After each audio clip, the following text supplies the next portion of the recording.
Meanwhile, let's focus on what happened in Italy, and what a day it turned out to be. Tabletoppers Napoli losing only their second game of the season at home against Atalanta by 3-0.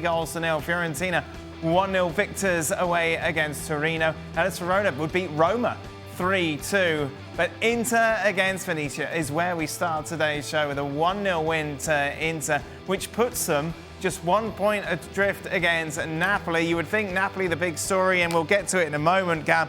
But as we were going to air, Inter conceded late on. I thought, wow, that's 2 points drop for Inter. But in the end, the goal was overruled, rightly so.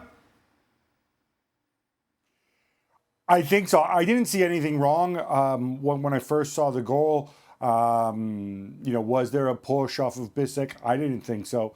But then the referee in this case motioned over. She was called over to the VAR. And if you look at it, you see the ball comes off of Scarev's arm and into the net. He's got his arms close to his body, but I think the laws of the game are pretty clear on this part. You cannot, if the ball, even if it's completely inadvertent, and the ball hits your arm below the shoulder, then the goal doesn't stand. So in that sense, it's a get out of jail for Inter. They did not play well. They conceded a number of chances before this.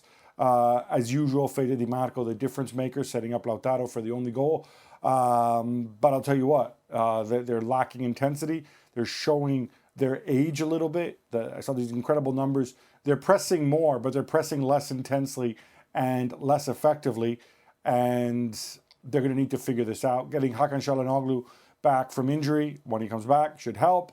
But I think Inzaghi's going to want to make some tweaks, I think, over the international break. They'll be looking forward to that, as you say, in which they can address what is going on. Meanwhile, that is very much the question to the early game, wasn't it? Atalanta going to Naples, beating Napoli by 3-0. Gab, how did this happen? Atalanta were simply better. Atalanta sometimes get those. They have those games where they get sort of enveloped by some sort of mystical force, and they just simply outrun you and outplay you. Ademola Lookman, once again, I thought absolutely devastating out there. Billy Gilmore struggling in the middle of the park. Of course, he's still filling in for Lobotka. Romelu Lukaku was effectively a ghost in this game.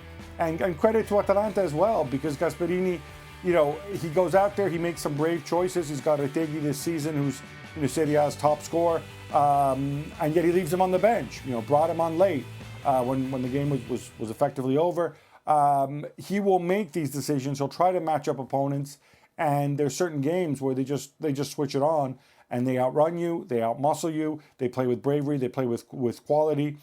And I think Antonio Conte, if he could get this one back, maybe a little more conservative. I think, I'm not saying you need to take on Atalanta head on, but we saw in the last couple of games, we saw sort of the more conservative version of Napoli. And in this one, I think they really paid a price for it. What worked against Milan did not work against this Atalanta side. When we talk about all these coaches around Europe in particular for big jobs and, what the job that they've done at certain clubs, blah, blah, blah, and we rarely, if ever, talk about the Atalanta coach, Gasperini. I mean, the job that he has done there really has been incredible.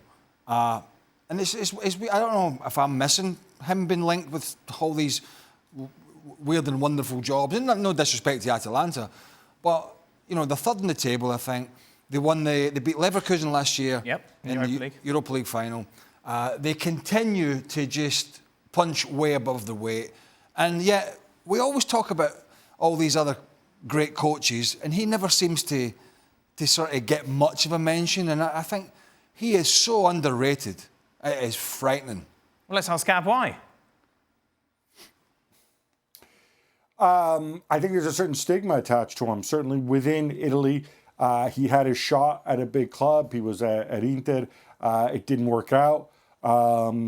He's not, on a personal level, there's a lot of people who don't particularly seem to like him as a person in Serie A, and I think that's why those other clubs have overlooked him.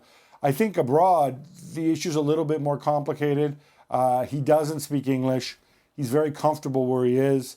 I think there's a perception too that Atalanta are a very well-run club, and I think that's true, and it goes beyond the coach. I mean, he deserves a ton of credit, but Atalanta, they were well-run before with the Percassi family. Now that they've joined forces with Steven Pagliuca, who, Boston Celtics part owner, you can make a case that he is maybe the best American owner in European football, or certainly up there among them. And there's a sense that now in his late 50s and so on, or maybe even older than that, Gasperini, do we want to take a gamble on somebody like that abroad? And I think that's why people look past him. And look, he's happy where he is, but and he's achieving incredible things. I agree with you. He deserves a lot more credit because to consistently get these results year after year after year. Remember, it wasn't that long ago, they nearly locked Paris Saint-Germain out of the Champions League semi-final, right? We or quarterfinal, whatever it was. We forget these things. He's done it time and again. He's done it with different players, all at the same club.